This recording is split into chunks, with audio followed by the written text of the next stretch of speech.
All right, so again, welcome to all. My name's Erin, and this is a webinar on for seniors, all about getting fit for your next trip. And I'm really happy to have Martha from Gravitate Travel with us.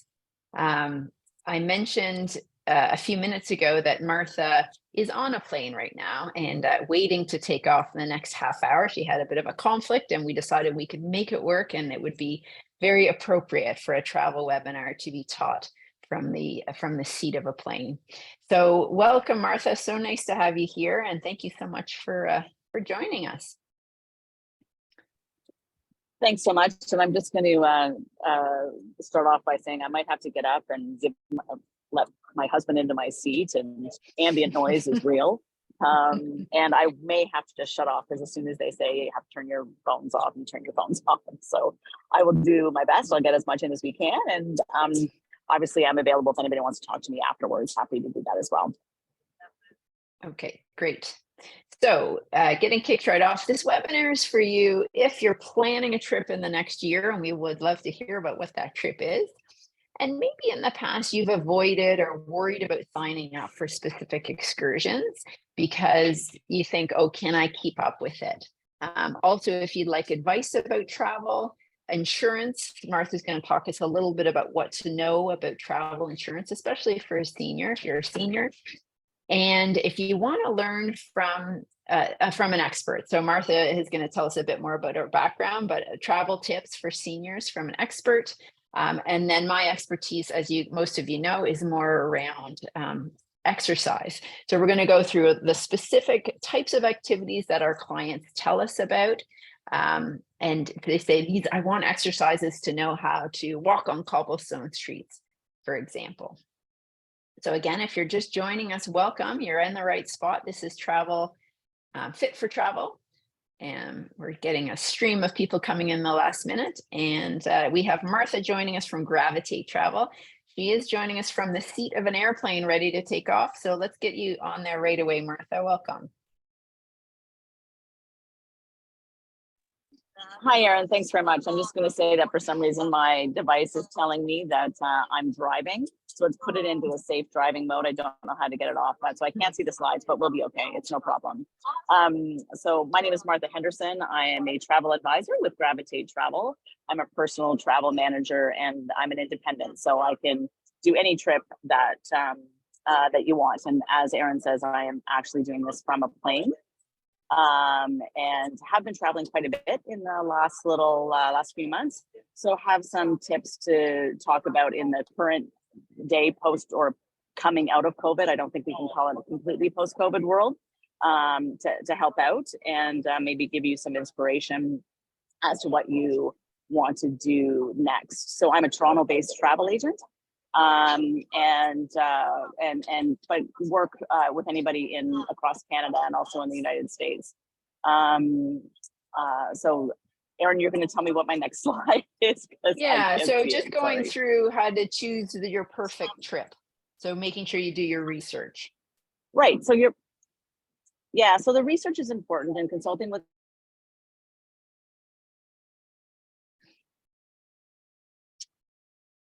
We just lost your audio.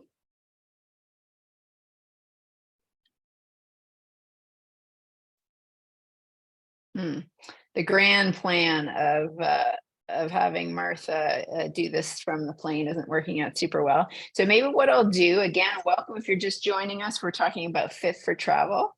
I'm going to take you through a little bit on the fitness side of things. In terms of Martha, it's here from travel, and she's going to take you through a few slides and talk to you a little bit about travel insurance. But let's skip forward a little bit on the exercise front, and then we can loop Sorry, back I think around. I'm back. Oh, no, good time. I think I'm back. I'm back. Sorry, it popped me off for whatever reason. And here's my husband. So I think the most important thing is to get expert advice. Your friends are great with some recommendations, but they don't really have the knowledge base that a professional travel advisor would have. Are you here, 16? So do find someone who knows what they're talking about and get information from them. There's a lot of things that are changing in the world today with respect to different carriers and different airlines, etc. And it's really important that you get the proper advice. Budget is the first thing I always ask people, and it's really difficult to book a trip for somebody if they don't know what they're going to spend, because not too expensive means a variety of different things to different people. So you really need to have an idea of what you're willing to spend. And if you don't, know what you like, know what you want to do, know what's important to you on a trip.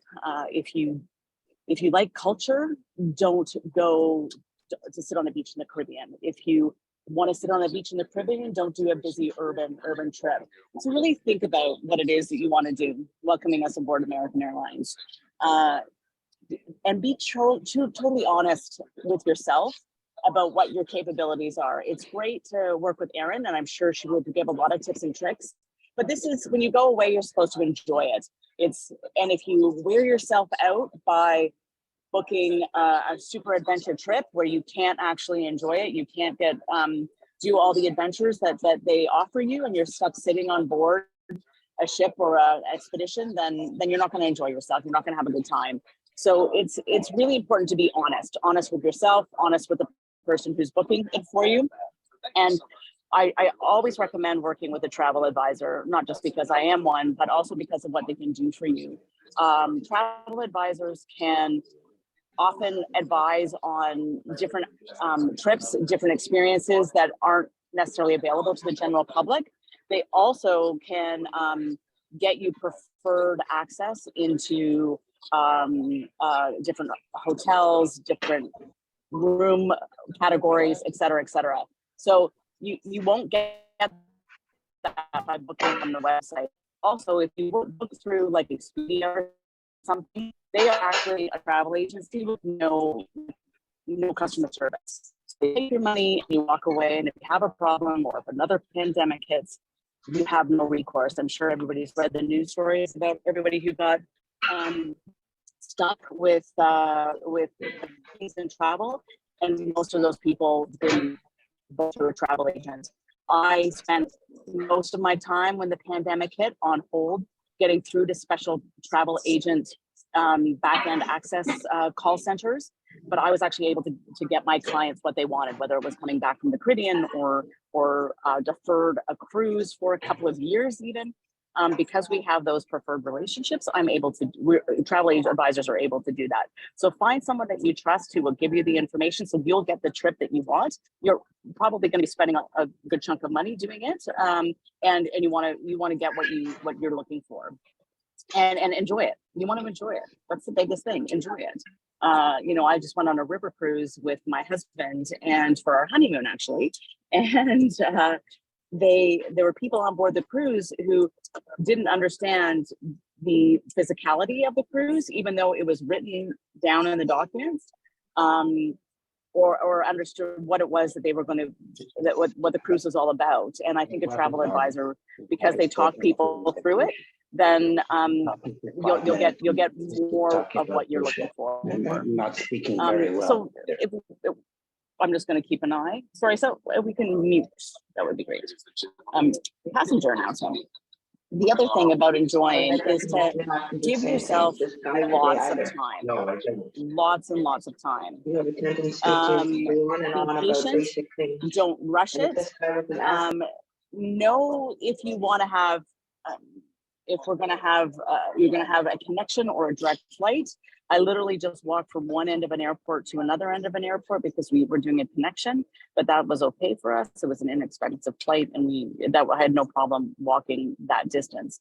There are services that you can get to help you if you're not comfortable walking or you think it's going to wear you out. A travel advisor can help you, but the airlines can also help you. Wheelchair, carts, that kind of thing. There's lots of different services to help people more and more these days. But you just need to know who to ask and what to ask for, and also sometimes not to take no for an answer. The other to maybe answer a few questions about what's going on with baggage. That's been in the news a lot.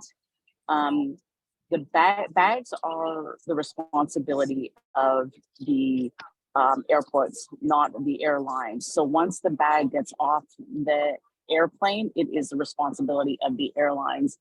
The responsibility of the airports. The challenge that has been happening in some of the major centers is that they haven't had the staff to cope with the volume of travel that all of a sudden came back within the last few months. Now it is getting better and better all the time. Going through the airport this morning was 3 million times better than it was even 8 months ago.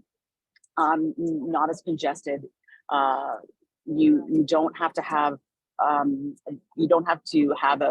negative COVID test or show a negative COVID test. If you're flying through the US right now, you do have to coming from Toronto or Vancouver. I'm not sure about Ottawa. You have to have proof of vaccine, but you don't have to have a COVID test. There's no place now that I know of that requires COVID tests, except for some cruise lines are still requiring that.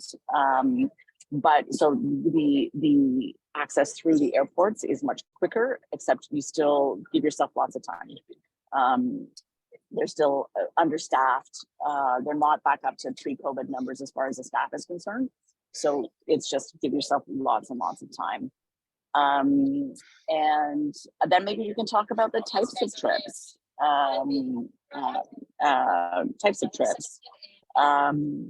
And so there, again, depending on what it is you want to do, to figure out what you want to do and where you want to go.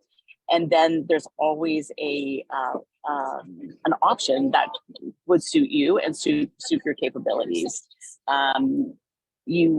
You know, there are river cruises. While the demographic on the river cruises are a little older, depending on the type of cruise and where you go, it can be more or less physical. Usually the descriptions of the excursions are quite accurate. If it says that it's low walking or low activity, it is. If it's high activity, it is. So just figure out what it is that you, what you can cope with and what you're going to be comfortable with for an entire week. And then you can, and then you determine where you want to go. You know, one of the things that I wanted to highlight here is there are some companies now that do solo travel, and that's not singles travel, it's solo travel. And most of the people who go on those are people who either have spouses who don't like to travel, or they're going with a friend and they just don't want to share a room. And the beauty with these companies is that they don't charge you the single supplement. And the single supplement it oftentimes can be the same as double occupancy rates. They just charge one person. But these are companies that are specifically set up with trips for people who are either traveling by themselves or they're traveling with a friend and they don't want to share a room.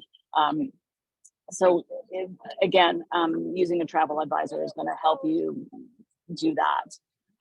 If you can do travel that has a bus tour component and an independent, and do a combination, do a cruise and a pre and a post stay.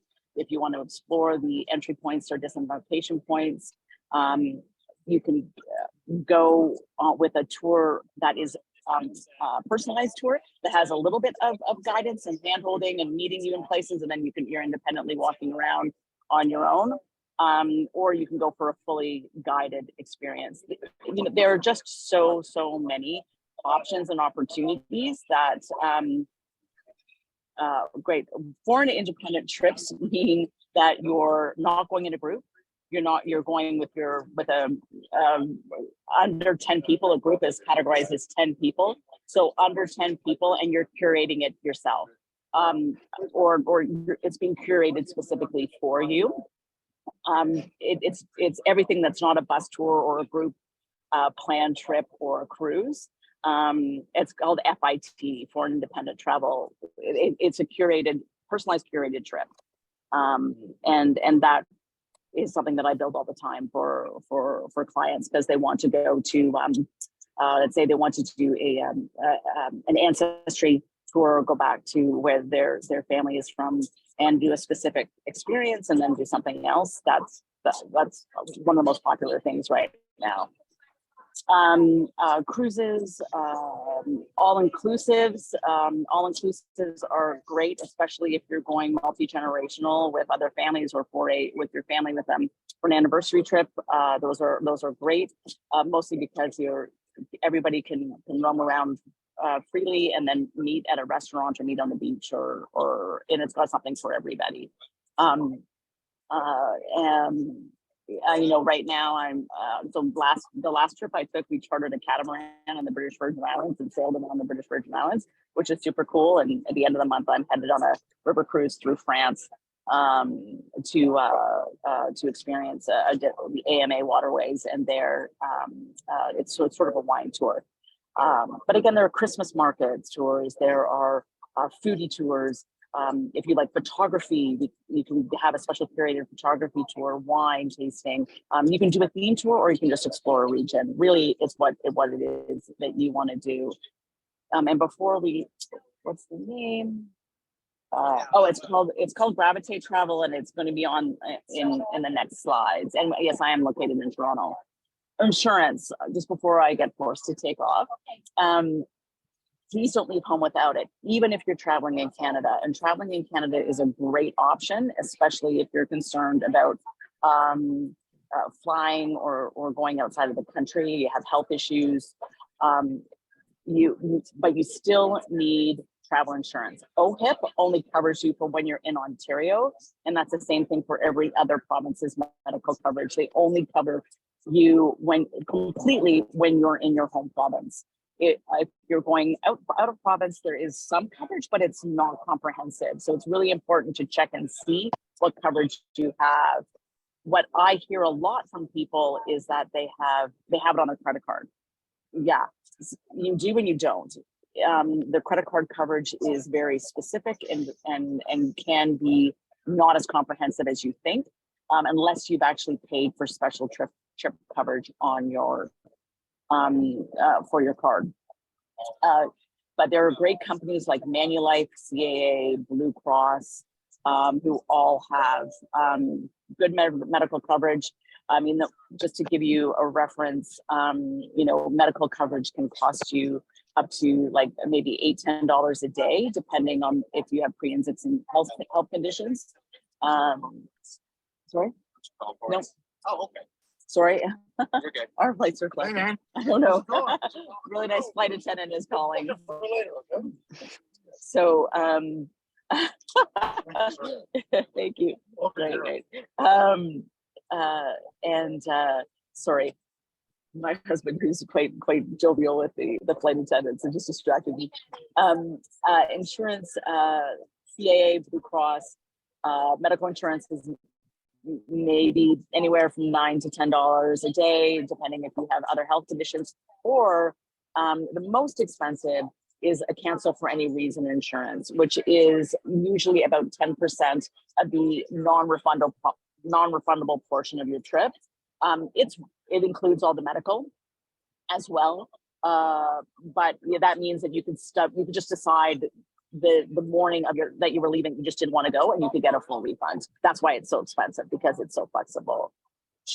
The rule of thumb in travel is if it is cheap, there are very little alterations to what you can do.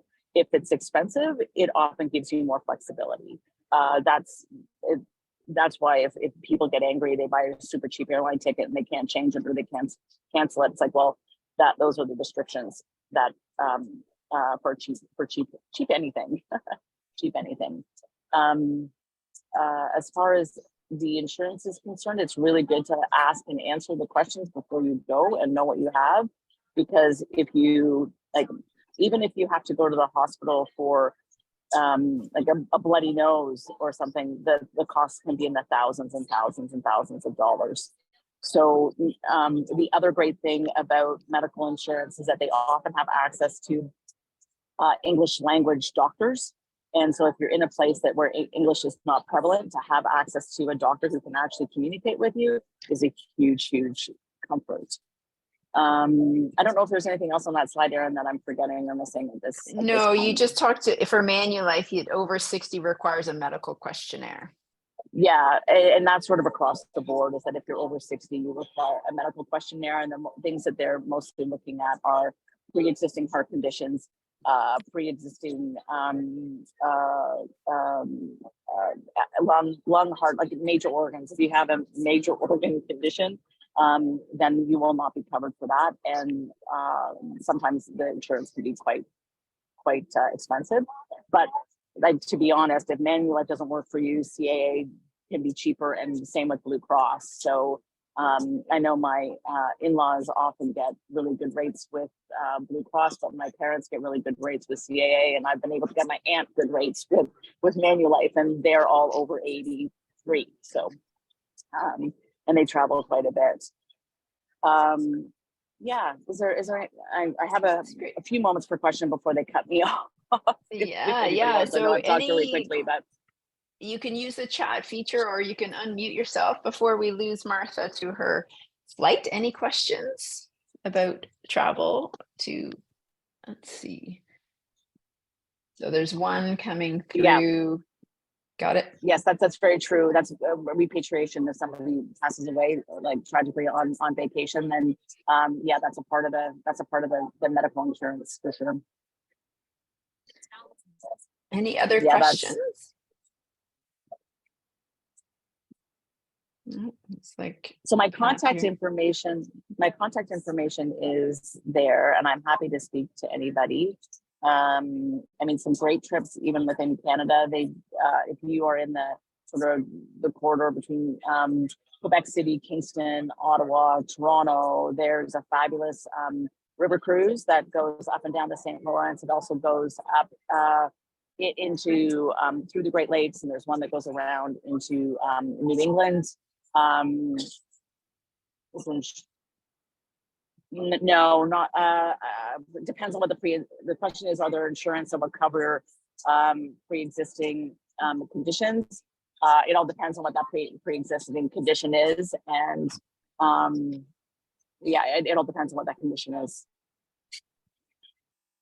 And then there's a question about whether you can advise U.S. citizens. Yes, I can. I can't do travel insurance I can't secure travel insurance for U.S. citizens, but I can definitely put you in touch with somebody who can. I'm not licensed to do that, but I can definitely book travel for people in the U.S. Absolutely, that's no problem.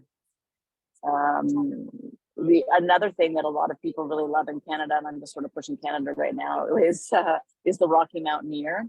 It's an amazing train that takes you from Jasper or Banff, depending on where you want to get on it, to Vancouver, or the other way, go from Vancouver. And you don't actually stay on the train, you stay in hotels. So you have this beautiful sort of glassed-in domed train that takes you through the Rocky Mountains. And then you stay in hotels overnight. Okay, I've got one question about my company. Is this your company? I am an independent travel agent that works with a parent company called the Travel Agent Next Door. Scott Waldron and I are partners in Gravitate Travel. The way travel agencies work right now is that they've gotten rid of a lot of the bricks and mortar stores because it was so expensive. The overhead was so expensive, and it was being cost prohibitive for people to work with travel agents because the premiums were so much. So right now I get paid by commissions from suppliers. It doesn't cost you anything to work with me. But we do have a parent company that has 1,000 travel agents across the country, which is really important because it gives us a lot of buying power and a lot of preferred relationships. But I'm a home-based independent travel advisor, so I can work with anybody anywhere. And no, I'm not limited to using one group or another. I have access to hundreds and hundreds of different travel suppliers, hotels, resorts, etc. Diana, does that answer your question? Yeah. So yeah, no, I'm not limited by who I can work with because of the agency that I'm involved with. Okay, it's telling me that I have to go. Wonderful. Thank you so much, Martha. So this is my husband, Jeffrey. We're on our way. Hi, Jeffrey.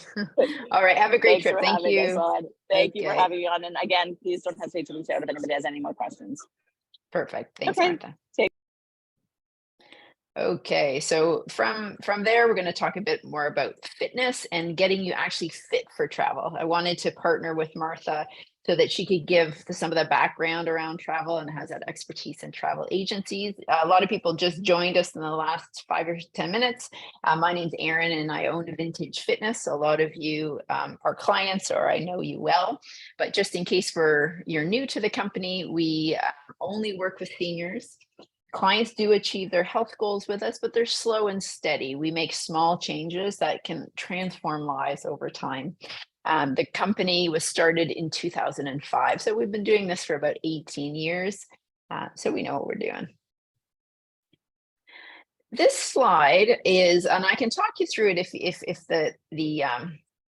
it's too small, but this is a slide of the clients that came to work with Vintage Fitness in 2022 and some of the things that they talked to us about, what their goals were, what was important to them.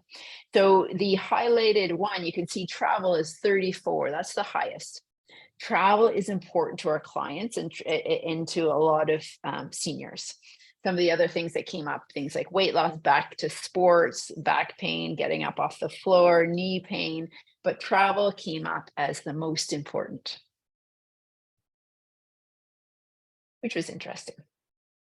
I'll tell you just for a second about one of our clients, Peter.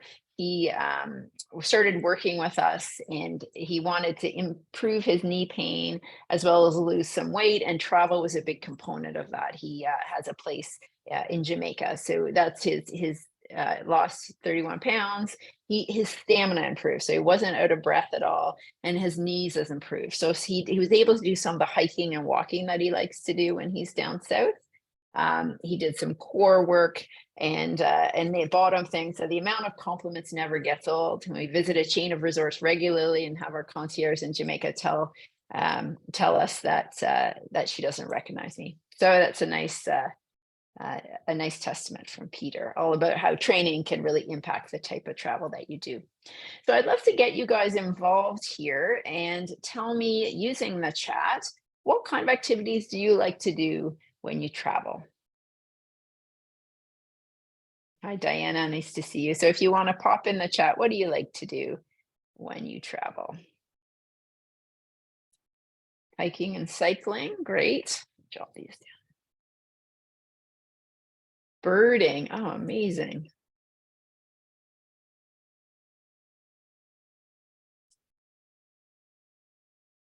You can say lie on the beach, that's okay.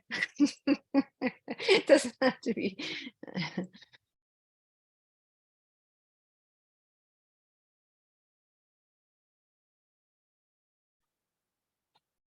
Loving the ocean, swimming, walking, discovering new sports, relaxing on the beach. Photography in historic buildings, okay. Exploring cities on foot. Okay, so a lot of walking coming up. Hiking, okay, hiking in Switzerland. Oh, this sounds amazing.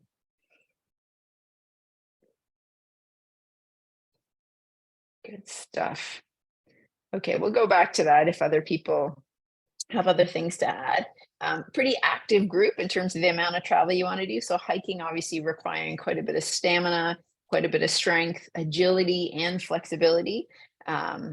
And birding, things like birding would be a lot of stamina because it would take a lot of time to sit and wait for the birds to come out. So what I'll do is I'll take you through. If you have other ones, please, again, we'll keep it pretty casual. So if you have questions, you can mention them in the chat or you can unmute themselves.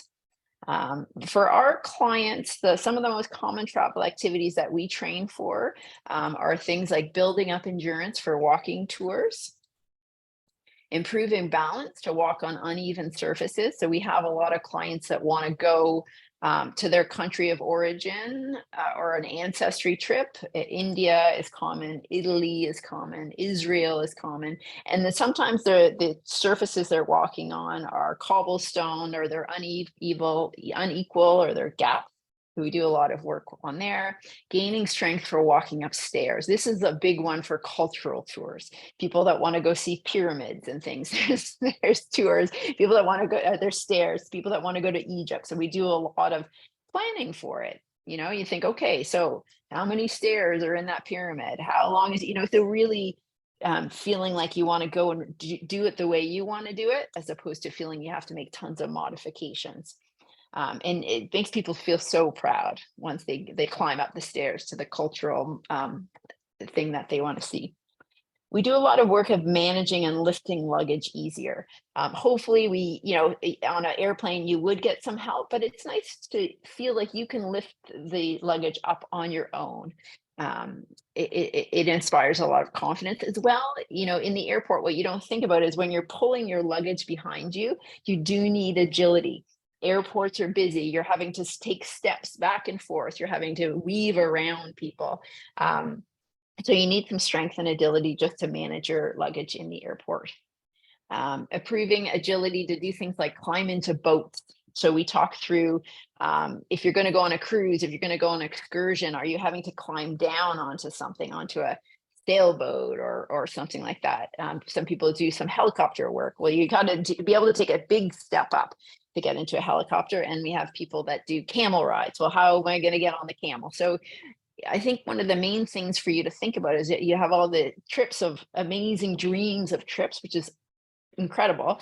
Think it through, plan it through. What is it that you're going to have to do? And then talk to your trainer or think it through, doing some research about, how are you going to get stronger for that?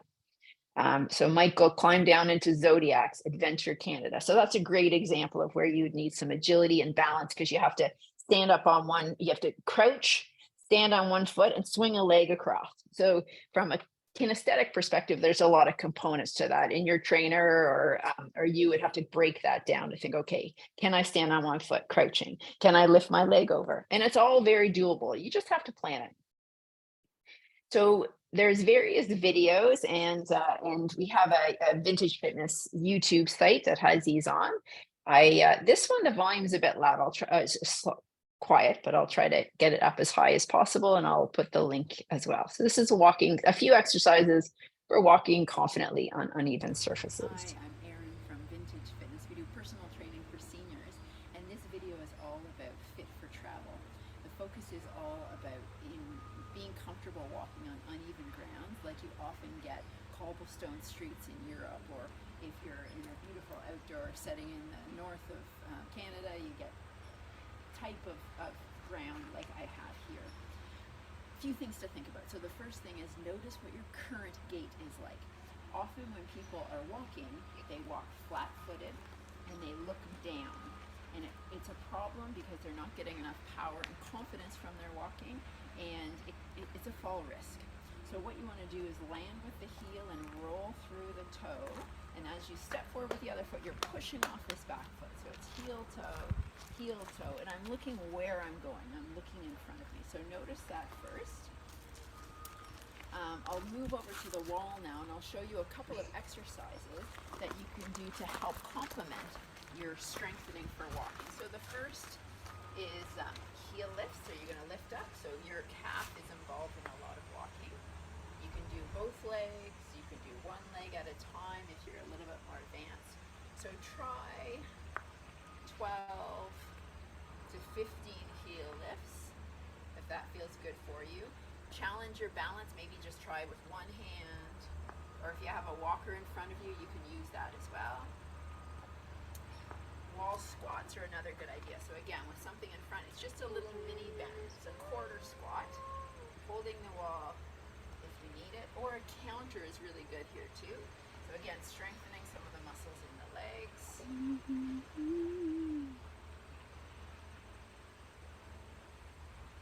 12 to 15 is a pretty good number to think about. If this hurts your knees, you're probably going too far forward, or you haven't warmed the joint up properly. You really want to be sticking the butt back. That's why we have something in front of us for balance. Side leg raises are another good walking complement. So it's out to the side. Notice that my leg is quite straight and my heel is flexed. Getting some work in the glutes.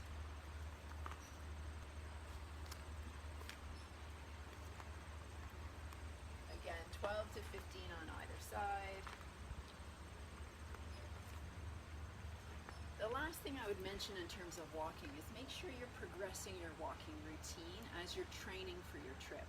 So don't have the same walking routine and you do it over and over again. Make sure sometimes, okay, I want to make it harder. I want to add a hill. I want to add some stairs. I want to take a different route, mimicking the type of walking you have to do on your trip. So again, Erin from Vintage Fitness, good luck. Okay, sorry that was a little bit low. The other video is a bit more. The volume is a bit higher. So that is just a few things to think about when you're walking on uneven surfaces. And as I say, if you have questions as we go through, please do ask. The reason I'm showing you these is I want to see a breadth in the type of exercises you're doing. This next one, the volume is much higher. This is one of our trainers, Tulio, and he's showing you a good balance exercise called a tandem stance. He's doing this with his shoes off, which would be the more advanced way to do it. So this would be if you're walking on the beach and you just have light sandals or something on and you don't have your full support shoes that you might wear during normally. You want to think about making sure that you know what kind of footwear am I going to have on my trip, and try some training in the footwear that you're going to wear. If you're going on a long hike, you would want to get the boots ahead of time. It's the same as you're going on a walking tour. Are the shoes giving me enough support, etc. So this is a tandem stance. I would start with my shoes on if I was uncomfortable with my balance. Have a look. Tulio Amico from Vintage Fitness here. Now let's practice our tandem stance, a great exercise for balance, okay? So first, in between the chairs, place your right foot in front of your left one. If you can make a straight line, it's fine to keep a little on the side, but try your best to keep both foot aligned straight, okay? Bend your knees, don't lock your knees. When you bend your knees and press your feet against the floor, your balance is gonna get better, okay? So from this position, lift your hands and you're gonna try to balance for 15 to 30 seconds, okay? So here, always looking forward, don't look down to your feet. That's gonna be more challenging. So now just look straight and hold this position for 15 seconds to 30 seconds, okay? Always keep your core tight. If you need to grab the chair, do it like this, yes. Okay? And that's the tandem stance, okay? You can do the other foot. Sorry, that's my dog. And then we do 2 or 3 more times, okay? Thank you. That's great. So, and we're getting a great a note from Pat. There's a lot of people who are happy to help you with your luggage. How she's experienced that that makes it a lot easier. Okay, so thank you for adding that in. There's lots of different ways to progress balance. So this would be a mid-range balance exercise. If you have a walker, then you would start just flat-footed with a walker in front of you with your shoes on, and you would play with your stance. So you'd bring your feet a bit closer. That would be the next challenge.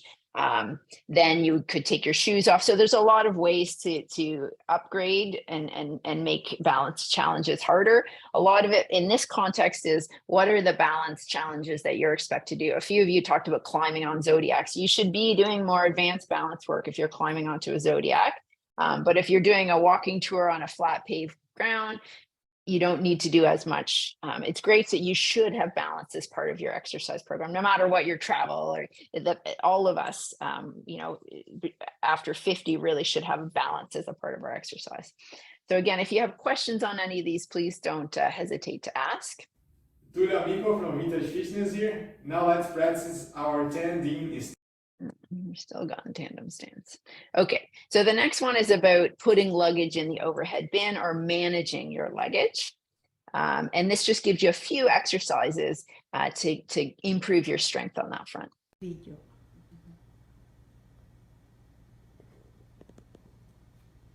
Hi, this is Erin from Vintage Fitness, going through a few exercises that help train to lift something heavy overhead. And the examples a lot of clients with Vintage Fitness give is they have a hard time lifting their luggage in an overhead bin on an airplane. So some of the things to think about before you lift, you want to brace your core, almost pretending that someone's punching you in the gut. That helps to protect your low back. You bend with the knees, you pick up the luggage and make sure you have it secure. Keep that knee bend and you drive up. So you're actually driving with the legs more than the upper body. So the knees bent, my back is straight. I'll show you up the side view. You're bending, driving, and putting it in. So if you want to train without your luggage, you can use a kettlebell, you can use any hand weights. A good thing to do is a little bend. My back is straight, my core is engaged, and I'm just lifting and lowering. Lifting and lowering. Similar kind of motion, so that next time you travel, you can get your overhead bin, your luggage in the overhead bin with no problem. So hopefully that one makes sense. You want to be comfortable with the size of your luggage and make sure, you can actually practice it with your luggage. Can I manage this? Do I know where I'm going to grab?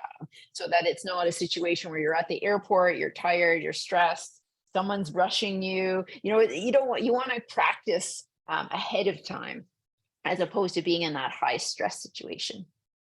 Is this all making sense so far? You guys are all experienced travelers, I think. And the last one is just stair climbing. So the reason I wanted to show this is some people, when they move, if they transition from a house to a condo, don't have the opportunity to climb that many stairs. And we do a lot of work with people for the travel as well as for taking transit. If they're in the city, can they climb the steps of the TTC, for example. I like this example because that's me in the purple. You guys see, I've been doing this for a long time. I was younger there. There's a handrail right beside me, and I'm holding it. So if you're practicing stair climbing, you don't have to go all the way up and all the way down, maybe get dizzy. You could practice just handles right there, and you can just kind of go up and down one set of stairs. You can do this in your home as well if it's secure.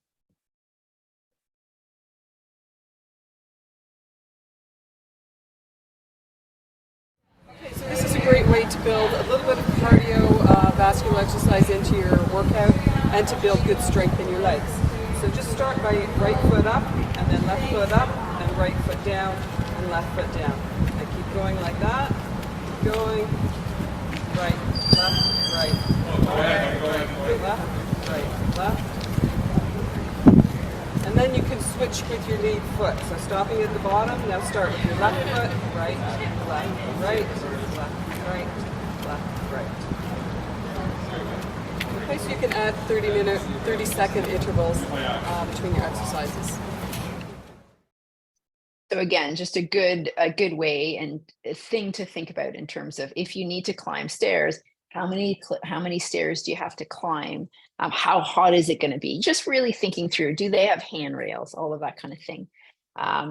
So make a plan. It's sort of what we've been talking about all the way along, making sure you understand all the specifics. How long is the excursion? What's going to be required physically? Am I going to, is it going to be balanced? Is it going to be slippery surfaces that I'm going to have to balance on? How long is the birding trip? Are we going to have an opportunity to sit down? So really get specifics. Diana, yes, you can climb stairs in the stairwells connecting condo floors. That's a great, and then that's being really intentional. I love that example because you're like, okay, I have a trip. I'm going to have to do some stair climbing. I'm going to practice that in the condo stairwells. Just make sure you let someone know before you do that so that someone knows that you're in there. I always hate to think people getting lost in stairwells and condos. Agility is the other thing we started to talk about. So agility, you can train for agility. A good example would be sometimes people, when they do have falls, they trip over curbs, and that's sometimes lack of agility. You're just not able to catch yourself. You're not able to adjust for that change in surface or curb. So agility is something that you can train for with balls and your trainer, or if you just go on YouTube and type agility exercises for seniors, there would be a lot of stuff that would come up. So thinking through how can you train to be ready for your trip, and really plan ahead is the main thing. So that's what I want to cover today. I apologize that Martha's feed was a little bit in and out from her airplane seat, but I am glad that she was able to join us. Do you have any questions about travel or exercise in general, or exercise and travel that you'd like to cover before we close the webinar this morning?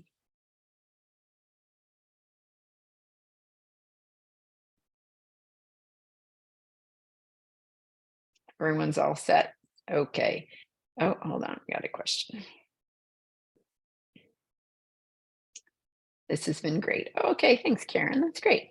So I will stop the recording, and then if you have questions after the recording, I'm happy